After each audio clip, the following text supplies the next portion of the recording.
Kailan lamang mga kaibigan ay niyanig ng 6.9 magnitude ang Cebu City. At kasunod naman nito, niyanig naman ng 7.6 magnitude ang Davao City. At ang pangamba ng marami ay sunod-sunod na ito sa iba't ibang parte ng Pilipinas. Nakakatakot kung isipin. At ang mas nakakatakot dito ay maraming fake news ang lumalabas sa social media.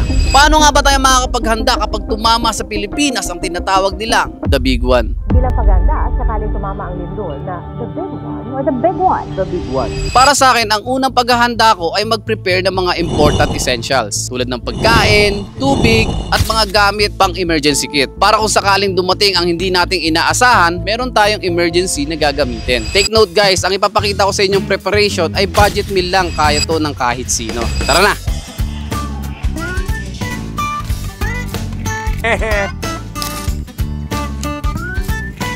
Bed na to. Baka mag-double ng bayad eh. Yan ang budget meal. Imagine mo boy, 1,000 lang, nagkaroon ka na ng essential na emergency foods. At least kahit pa paano prepared, di ba? May magagamit tayo, may makukonsume tayo. Hindi natin kailangan humingi. Pero alam kong hindi at enough. May kulang pa yan. Ano yan? Essential foods din? Pang ilan niya ang araw? Pang araw-araw mo? Oh shit. Yun yung pinagkaiba. Sa kanya pang araw-araw, sa akin, pang emergency. So, tapos na tayo sa foods. Sa mga gamit naman tayo. Uy, bisita tayo. Nakita namin yung crush mo. Huh? Si Reese.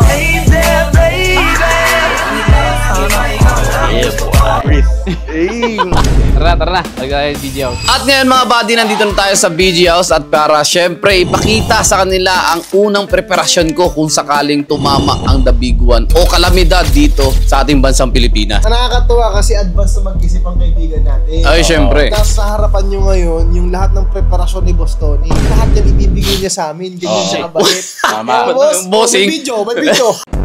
Etong essential na pinirepare ko, pang-emergency ko to. Pang-emergency ng pamilya ko at sa mga taong nanonood ngayon. So, inspire mo lang kami. Oo, ini-inspire ko lang kayo at ini-inspire ko lang sila. Kasi ito, bossing, mga essential supplies ko, budget meal at kayang-kayang bilhin nila. Less than 5 each nga lang. Pwede ka na makabili. Hindi naman. Less Hindi than 5 each. Para sa akin, ito essential talaga. Oo. Ito, di mo masyado kailangan to. Pang rich kids na to. Pang middle class na to. Ito, pang masa. Ito, digo, magkano lang yan, mga kapatid, mga kababayan. Bulak, magkano lang. O kaya nga ako, bossing, gusto ko lang muna i-inspire yung mga taong nakaupo lang sa computer ngayon na walang ginagawa, na meron namang 1,000 pesos. Maganda ka na kagad ng... Magtabi na. Oo, magtabi ka na kagad. Ito, una nito, bossing. Ito ang tubig natin. Ano ba nagagawa ng tubig? Hydrated ang katawan natin. Tama. Lobat ka na ba? Oo, lobat na ako. Pwes, ito ang gamitin mo. ShookTech 10 Plus Power Bank. Sasaksak ko na. Wow! It's charging! Ito ang high performance power bank. Hindi lang siya pang Android,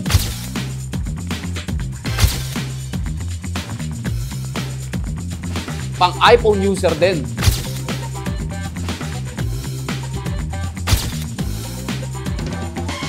Pwede rin siya sa laptop.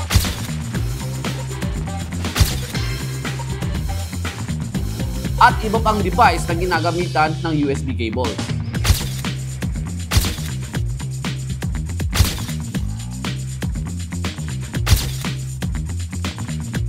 Ang ShookTech na to ay merong 15,000 mAh. Meron din siyang LCD indicator para malaman mo kung ilang % na lang yung capacity ng charging time niya. Supported din ito ng socket ng 2 Type-C and 1 USB-A. At kaya rin ito mag-charge ng 70 watts max sa laptop kahit naglalaro ka ng games. At sa inyong mga mobile phone ay 120 watts max. At super fast charging talaga. Anytime, anywhere.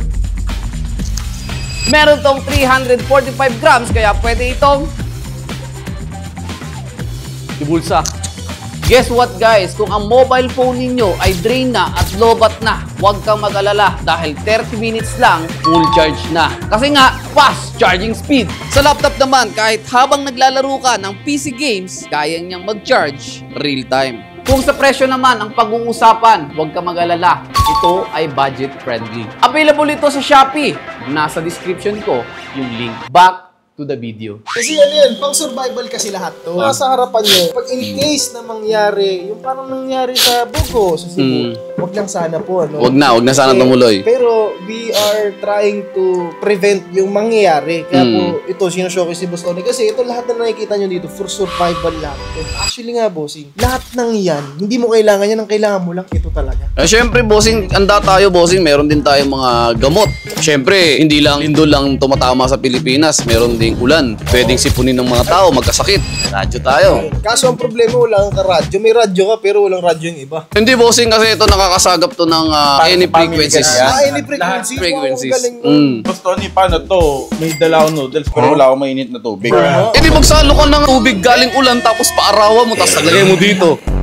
Kami ni Lamin, ako, si Makmak, bossy, kailangan lang namin husgahan yung nasa harapan. Oo. Essential ba talaga yan? Kasi sa totoo lang, bossy. Di ba ito napansin nila? Ayan, noodles, Kulang. oh. Bossy, instant noodles, wala ka naman mainit na tubig. Ayun nga eh. Kakainin mo yung noodles ng matigas. Okay lang, kasi survival na eh. diba? Pero ito talaga pala isipan, Brad. Ito, Brad, bro. Bigas kasi yan, bossing. Alam ko. Pero paano mo kakainin ka naman ng purong bigas? Hindi pwede kasi yan, bossing, sa mga bamboo stick. Meron din tayo dito, bossing. Baka napansin mo yung chocolate. Importante yan, boss. Bakit? Energy booster. Iyoy, tama ako. Meron pa akong i-introduce sa inyo. Syempre, meron din tayong power station. Hindi mo akalain, pero itong simpleng power bank na yan, o power supply, it can save your life. Lobat ka, kailangan mong kontakin mga Isa muna, no? otoridad. Paano pag brand out? Meron akong lampara dito. Tsaka, Flashlight. Itong ilaw ko, hindi na ginagamitan to ng gasolina o Oh, ano. galing naman pala ng ilaw. Ayun, Bakit oh. ganun? Rechargeable na yan. Rechargeable? Rechargeable. Hindi na bili yan. Click mo lang sa yellow basket. Oh, bili na hopya, mani, popcorn, cornic, mais, biscuit, juice, orange sweets, mineral, sioma. Ito, baka bossing napapansin mo, ito ang pinaka-useful sa lahat, ang power bank. Ito kasi, bossing, para sa akin, kaya mo ilagay lang sa bulsa to. Meron lang akong konting katanungan sa inyo. Kung sakaling tumama ang big one, ano ang unang-unang preparasyon mo na gagawin bago pa tumama? iaano ko agad yung kotse ko. Iaano ko agad sa safe place. Kotse mo lang.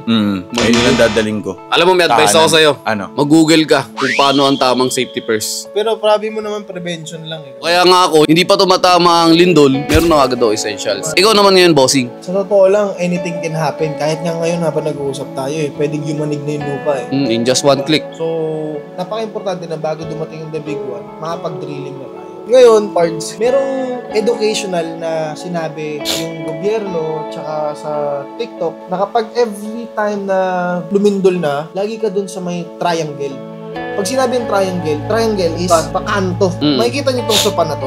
Yung kanto na yan, dapat nandito ka sa gilid na to. Bakit? Kasi pag itong nasa tuktok natin na mismong kisame, bumagsak, posible kang mabuhay gawa ng nasa triangle ka. So, pag bumagsak kasi yun sa mga appliances, madadaganan yung appliances pero hindi ka madadaganan.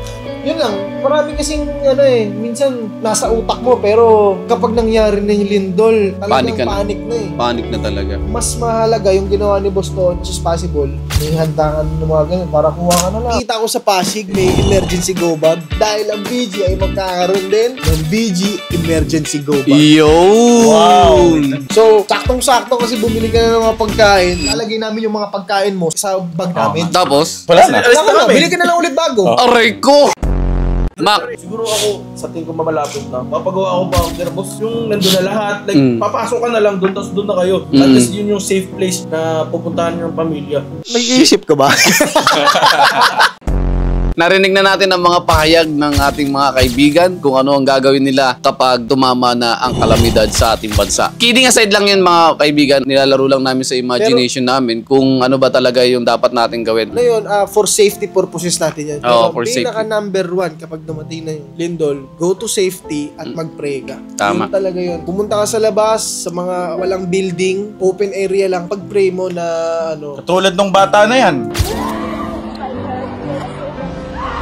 Ang ganda nung ginawa ng bata. Nanood siya, tapos nagpipray lang siya. Nakakatawa kasi yung bata yung may faith. Ask God to protect everyone. Yun, nakakatulong din yun. Pampawala ng panic, na alam natin nandiyan si Lord sa tabi natin, na ililigtas tayo, of course. Number one is safety first and pray. At saka yung essentials natin. Guys, sobrang budget meal lang nito. Bossing, sa palagay mo, magkano tong budget meal natin? Necessary lang. Kasi kailangan ko lang mag-survive for 3 days. Ito lang, okay na ako. Ayan.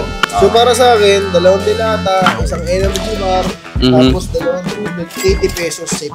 80 pesos. O, sige, sa'yo. Sa akin, boss, mga 100 lang. 100 sa'yo. Makakasurvive na ako ng 2 days dito. 80 pesos. So, sobrang budget meal lang at maghanda ka na. At hanggang dito na lang mga buddy. Sa susunod, ituturo ko sa inyo yung mga hindi dapat gawin. At pagandaan na natin ang the big one.